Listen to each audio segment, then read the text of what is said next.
Amen. Amen. Que Dieu soit béni, glorifié. Merci à Dieu pour cette bonne soirée passée dans ses paroisses. Beaucoup voudraient être là, mais ils ne peuvent pas. Problème familial, ceci, et j'en passe. Mais rendons gloire à Dieu. Rends gloire à Dieu que tu es là ce soir. Amen. Et que tu vas écouter la parole de Dieu. J'étais en train de réfléchir et je disais, Seigneur,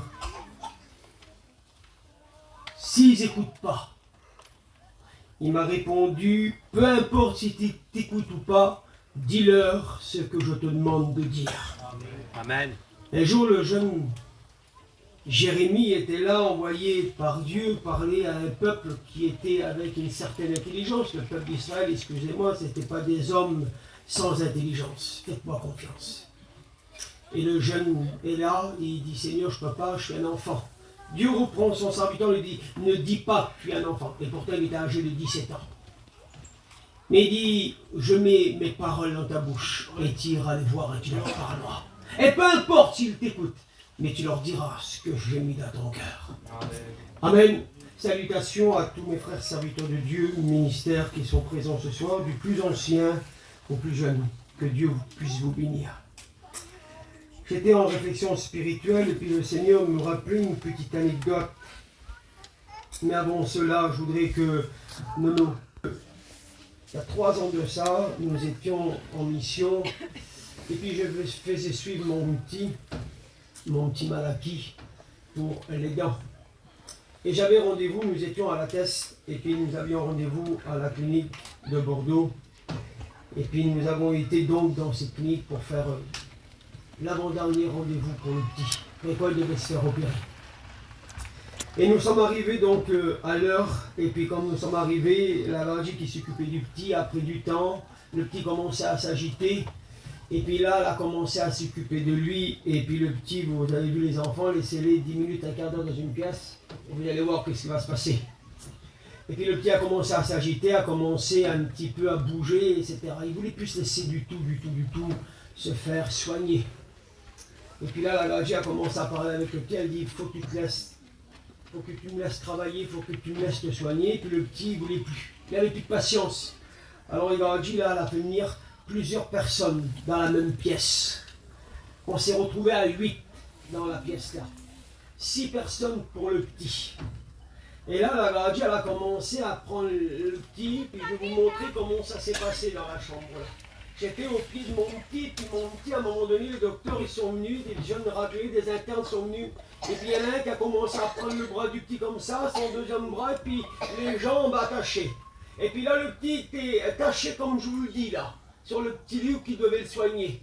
Et à un moment donné, il m'a dit en pleine figure, elle a dit, monsieur le fric, soit vous restez avec nous dans la pièce et vous vous taisez, vous nous laissez travailler, ou alors vous sortez, et peu importe ce qui se passera, nous continuerons à soigner votre enfant. Et puis j'ai rien dit. J'ai laissé un petit moment d'hésitation. Et puis le petit, il était en train de pleurer, mais il ne pouvait pas me parler. Il ne pouvait pas parce qu'il avait l'appareil qui lui ouvrait la bouche afin qu'il puisse travailler sur lui. Mais il y a un truc qui m'a interpellé. Quand mon petit était comme ça, sur ce petit lit, les mains attachées, les pieds attachés, puis c'est Gradie qui le tenait, et mon petit, il a voulu me parler, mais il ne pouvait pas. Alors c'est avec autre chose qu'il a parlé, c'est avec ses larmes. Mon fils me regardait, et d'habitude mon petit, quoi qu'il a, le premier problème, la difficulté, il vient, puis il dit, mon père, on me fait ça, ou j'ai ça, ou ça. Il sait qu'il peut venir vers moi, parce qu'il a du secours. Amen. Et là, il ne pouvait pas me parler, il ne pouvait pas, m'interpeller. Mais ses larmes qui coulaient le long de son visage m'interpellaient. Il disait, mon père, pourquoi n'interviens-tu pas? D'habitude, au moins de petits trucs, je cours pour prendre mon petit en sécurité. Non. Et là, je ne pouvais pas, je ne pouvais rien faire. Et à un moment donné, Grandier m'a dit encore une deuxième fois, monsieur le fric, qu'est-ce qu'on fait? Soit j'arrête, ou on continue, vous sortez. Et à un moment donné, j'ai dit à Grandier, j'ai arrêté madame. Et quand j'ai dit arrêter, ils ont lâché le petit. Et j'ai pris mon petit, je l'ai serré dans mes bras. Et là, le Seigneur a parlé à mon cœur. Et vous voulez savoir ce qu'il m'a dit? Amen. Il m'a dit, toi chacun. Puis je tenais le petit dans mes bras, mon petit, il était là en train de pleurer. Il en grelottait, il en avait gros sur le cœur. Il ne pouvait plus, il ne se tenait plus. Et à un moment donné, le Seigneur a parlé à mon cœur. Il dit, toi chacun, toi tu es intervenu pour ton fils. Tu as intervenu, tu as cessé l'atrocité pour ton garçon. Et puis je pleurais comme un enfant. Je pleurais parce que je chérais mon garçon. Je pleurais avec mon garçon. Et le Seigneur me disait, moi, j'ai laissé qu'on crucifie mon propre fils pour tes péchés. Pour tes péchés. Pour tes péchés ce soir. Toi, chrétien, toi, chrétienne, toi qui vis peut-être comme bon te semble, toi qui dis n'importe quoi, toi qui fais comme toi tu trouves bon, je voudrais te dire, te rappeler au nom de Jésus-Christ, celui qui a été élevé entre ciel et terre et qui a porté tes péchés, qu'il est mort pour te laver et qui est ressuscité pour te sauver. Tu n'as pas le droit de faire comme bon te semble, car ça l'a coûté trop cher. Oui, si tu as été lavé, si j'ai été lavé, si nous avons été lavés par de l'or, par de l'argent, par des choses qui sont périssables et poursuites du vent, alors je dirais oui, j'ai le droit de faire comme bon me semble, mais parce que Christ, le Fils de Dieu, a donné sa vie, a donné son âme, a donné son corps à la croix, et son sang nous a lavés et purifiés, alors je ne dois pas vivre comme bon me semble. Alléluia. Je dois respecter. Je dois respecter.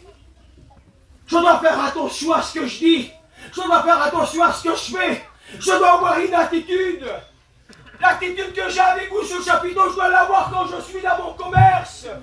L'attitude que j'ai avec vous ce soir, je dois l'avoir quand je suis dans ma maison. Je suis un chrétien chez moi, je suis un chrétien à l'église et je suis un chrétien dans la rue. On dit Amen. Je n'ai pas de veston. Je n'ai pas deux apparences. Tu n'as pas le droit de vivre comme bon te semble, Dieu te dit. Parce que Christ, le Fils de Dieu, a quitté son ciel de gloire pour prendre ta condamnation, pour prendre ton péché. Il a pris ma place, il a pris ta place, il a pris la place de l'humanité sur cette immense croix, parce que c'était là notre place. Mais Christ est mort. Et il y a un plus, Saint Paul va dire. Il est ressuscité. Et il siège à la droite de Dieu le Père. On dit Amen. Alléluia. Et moi, je vais faire ce que je veux. Moi, je vais dire ce que je veux. Je vais faire ce que je veux. Je n'ai pas le droit. Nous n'avons pas le droit. Vous n'avez pas le droit. Nous sommes des enfants de Dieu. Amen. Aurais-tu besoin ce soir qu'on te rappelle par quel moyen tu as été racheté? Le sais-tu? Le jour de ton engagement par les eaux du baptême, tu as dit Seigneur, je te suivrai dans les bons, dans les mauvais jours. Ah, c'est facile de suivre Dieu quand tout va bien. C'est facile quand le commerce va bien. C'est facile quand je change mon matériel, c'est facile, mais c'est facile. Ah, mais c'est un peu plus difficile quand ça rentre plus. Lorsqu'on est en fin de mois.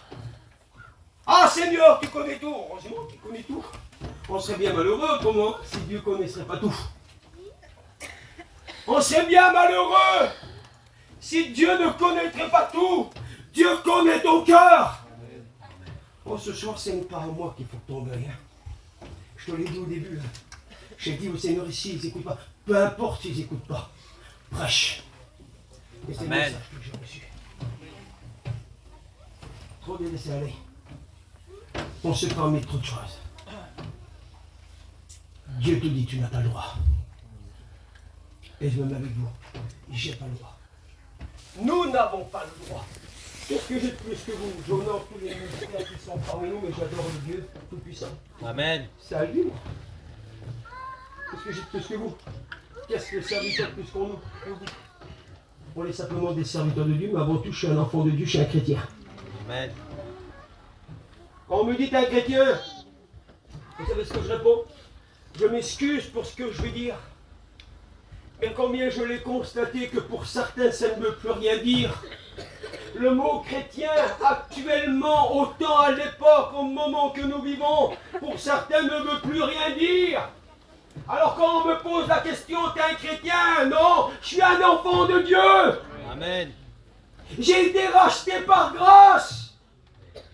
Christ a pris ma condamnation, a pris mes péchés, mes iniquités, et il a fait de moi un enfant de Dieu. Alléluia. Parce que pour certains, malheureusement, le mot chrétien ne veut plus dire. On ne sait plus faire la différence entre le chrétien, et je m'excuse s'il y en a parmi nous, celui qui n'a pas encore Christ dans sa vie. On ne sait plus faire la différence.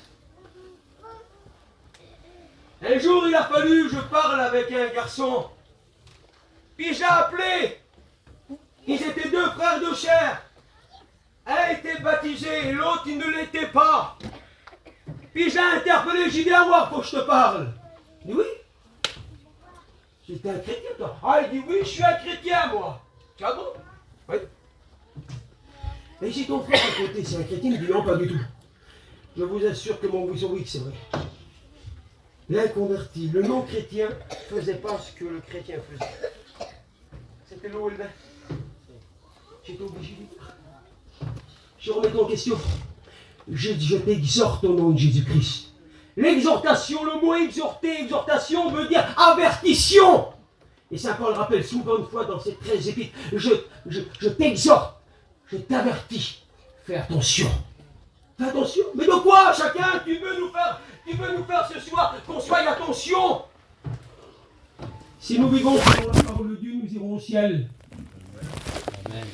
Et si nous ne vivons pas comme lui veut, alors nous arriverons à un jour où il y aura un tribunal. Ah, il y a deux tribunaux dans la Bible. Il y a le tribunal du Christ qui est les récompenses où qui dira entre dans la joie de ton maître fidèle. Amen. Amen. Mais l'Apocalypse déclare autre chose. Il nous parle du grand trône blanc. Et faisons attention à ne pas arriver à ce trône blanc-là. Deux fois il est cité dans la Bible, l'Ancien Testament et le Nouveau Testament. Le chapitre 6 de la Genèse. Dieu était sur son trône quand il vit que les hommes vont détruire le premier monde, la première civilisation. Et l'Apocalypse au chapitre 20, verset 11. Puis je vis un trône blanc et celui qui s'était dessus, il jugeait. Et 3 livres furent ouverts. La Bible, le livre de vie et le livre des œuvres. Et tous ceux qui n'étaient pas inscrits à l'intérieur, ils étaient liés et jetés en bas. L'enfer. Pour l'éternité, pas pour 6 mois, pas de purgatoire. Il n'existe pas le purgatoire. C'est le moine Pacha en 1513 qui l'a inventé dans l'église catholique. Jésus a dit, tu meurs sauvé ou tu meurs perdu. Le brigand repenteur l'a compris, lui. Souviens-toi de moi quand tu rentreras dans ton ciel de moi. Et aujourd'hui, tu seras avec moi dans le paradis. Amen. Il s'est reconnu, il a reconnu Christ étant le Fils de Dieu. Mais ce qui était marqué ici, là, je voyais ça tout à l'heure là. Jésus l'a dit, je suis le chemin. Suis le chemin, je t'en supplie, au nom de Jésus. Alléluia. Car sans lui, on ne peut pas voir Dieu. Amen. Il est le chemin, la vérité et la vie. Sans moi, Alléluia. n'essaye pas de chercher un autre chemin. Il y a un dicton qui dit que tout chemin mène à Rome.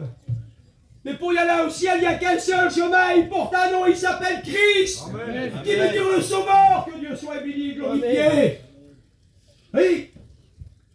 Prenez un GPS, vous voulez aller quelque part, même le jeu vous teste, il vous fait tourner à l'envers. Prenez la Bible, allez le chemin qui mène au ciel. Amen. Et vous ne pouvez pas vous tromper si vous la suivez. Il y a maintenant 27 ans que je lui ai donné mon cœur, que Dieu soit béni. Et 26 ans que je passais par les eaux du baptême. Je suis l'homme le plus heureux que la terre. Amen. Pourquoi? Alléluia. Parce que ma joie, je la puisse en Christ. Il est ma pierre oculaire. Et c'est sur cette pierre-là que ma vie chrétienne est basée. Sur cette pierre, il est ma pierre de fondation. Ah, c'est vrai que parfois ça tremble. Ah, c'est vrai que parfois je tremble. Mais je reste debout parce qu'il est ma pierre de fondation. Amen. Amen. Je suis chrétien quand tout va bien, je suis chrétien quand tout va mal. Je suis chrétien l'été, l'automne, l'hiver, le printemps, 4 saisons, 12 mois de l'année, 365 jours. Jésus me dit chacun, ne crains pas, je suis avec toi. Le mot le plus répété dans la Bible, c'est ne crains pas. Il est écrit 365 fois.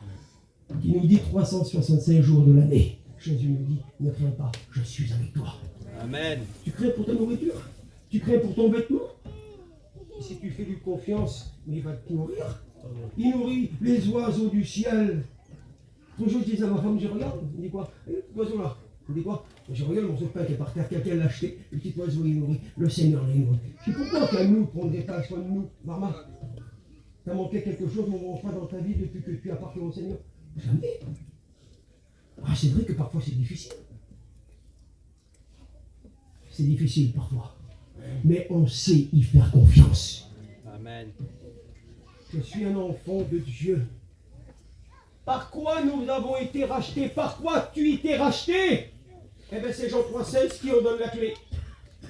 Car Dieu, lui le Seigneur, a tant aimé le monde qu'il a donné son Fils unique, afin que quiconque croit en lui ne périsse pas, mais qu'il ait la vie éternelle. En effet, Christ n'est pas venu sur le monde pour juger le monde, mais pour le sauver.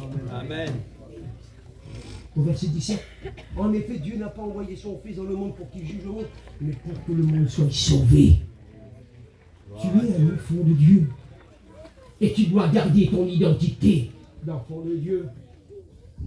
Il n'y a pas d'anniversaire en particulier, il n'y a pas de fête en particulier. Je suis un chrétien, je fais attention à ce que je fais. Je ne bois pas d'alcool, ça ne me dérange pas, excusez-moi.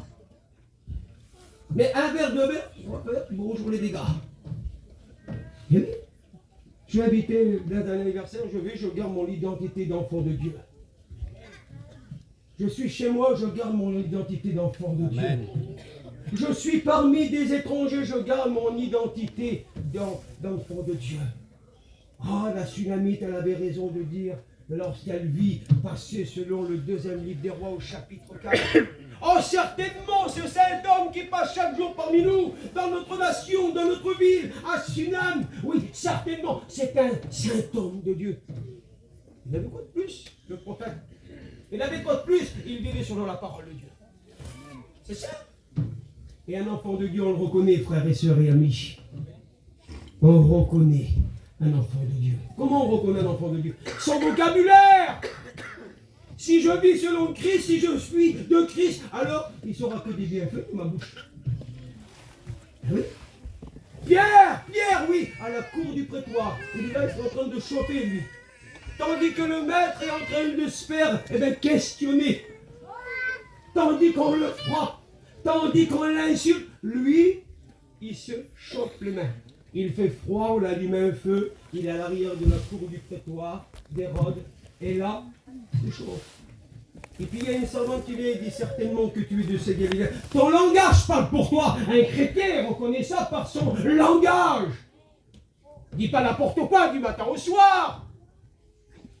Il ne trompe pas le monsieur dans la rue. Il ne trompe pas non plus l'ami à côté de lui. Le vocabulaire que j'ai ce soir sur le chapitre 2, je l'ai chez moi. On dit Amen. Alléluia. Il n'y a pas n'importe quoi qui sort. Comment pourrais-je aimer Dieu que je ne vois pas? Et puis, du matin au soir, je suis en train d'insulter, en train de dire des choses qu'il ne faut pas. Stop, ça suffit. Comment on reconnaît un enfant de Dieu? Certainement que tu es de sa Galiléen. Ta façon de te tenir par rapport à toi. Je suis venu parmi des inconvertis, je m'excuse s'il y en a parmi nous. Je me suis arrivé comme vous, comme certains ont été voir des inconvertis, et simplement se tenir. Simplement se tenir, simplement marcher. C'est un chrétien ça. Ça se voit, sa façon de marcher. Excusez-moi, on n'est pas des orgueilleux, vous comprenez bien. Mais je suis fier moi d'appartenir au Seigneur. Amen.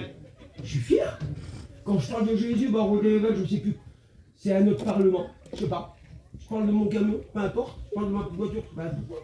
Mais quand je parle de lui là-haut, au Dével, c'est une autre personne. Je le dis. Parce que c'est la vérité. Tu vends quoi, toi? Tu vends ta belle voiture, c'est bien quand tu la vends. C'est bien, vends là ta belle voiture. C'est pas un problème, mais parle pas en 3 heures. Tu n'en parles pas 3 heures. Parle de Jésus-Christ. Sois comme la tsunami. Parce qu'elle a rendu témoignage de son bien-aimé. Les jeunes filles de Jérusalem vont dire, mais qu'est-ce qu'il a de plus que nous? Qu'est-ce qu'il a de plus que nous, fiancés? Qu'est-ce qu'il a? Oui, il est comme ça, il est comme ça, il est comme ça. Mais dis-nous, si on veut le voir, donnez soif, donnez faim, donnez soif de l'évangile à ceux et à celles qui vous entourent, chrétiens et chrétiennes. On ne dise pas, oh, c'est comme ça, c'est ça, être un chrétien. Je préfère rester comme je suis. Moi, je l'ai écouté. Vous l'avez jamais écouté, les serviteurs de Dieu, ça? Ben, vous les chrétiens, c'est ça d'être chrétien. Bah, vous dites, je ne mentis pas dans mon travail, je ne proscris pas les gens. Vous comprenez? Tu as été racheté, purifié, sanctifié par le sang du Christ. Amen. C'est le message que le Seigneur m'a donné. Alors si ce soir vous en voulez, c'est pas à moi qu'il faut vous en donner, c'est à lui. Des lettres de réclamation, ah oui. Hein? C'est à lui qu'il faut les envoyer. Dieu est en train de t'avertir. Dieu est en train de t'avertir. Je vous explique une situation.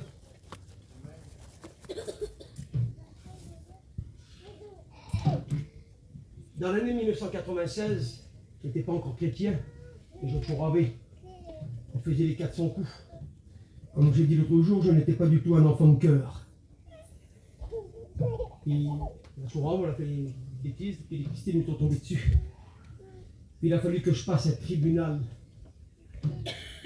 Puis pendant 4-5 mois, comme ça, moi j'ai oublié la condamnation. Les pistés, on avait passé toute une soirée au Niouf. Ils m'ont donné une petite convocation comme ça. Puis moi j'ai pris une petite convocation, vous comprenez, hein.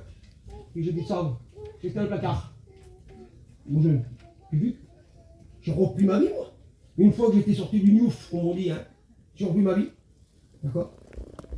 Quelques jours ont passé, quelques mois ont passé. Et ma pauvre mère, Zinda, a dit, fils, tu es où ma mère? Elle me dit, tu sais, dans quelques jours, là, je dis, oui, qu'est-ce qu'il y a dans quelques jours? Tu passes au tribunal? Je dis, moi-même, qu'est-ce qu'elle dit, c'était? J'ai quel tribunal, ma mère? Elle me dit, tu sais bien que tu as fait ça et ça, puis tu as attendu là. Le mois de décembre qui arrive là. J'ai senti la mort m'envahir.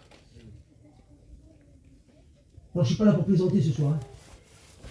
Comprenez bien, hein. Je ne suis pas là pour faire rire. Vous voulez rire, excusez-moi, allez au cirque.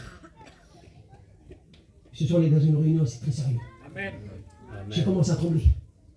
Je me suis mis dans le camping pendant toute une journée ou deux sans bouger. Et je me suis un petit peu fait un film à ma manière. J'étais le réalisateur, j'étais le compositeur, j'étais l'acteur, comme vous voulez. Mettez des noms, ça ne me dérange pas.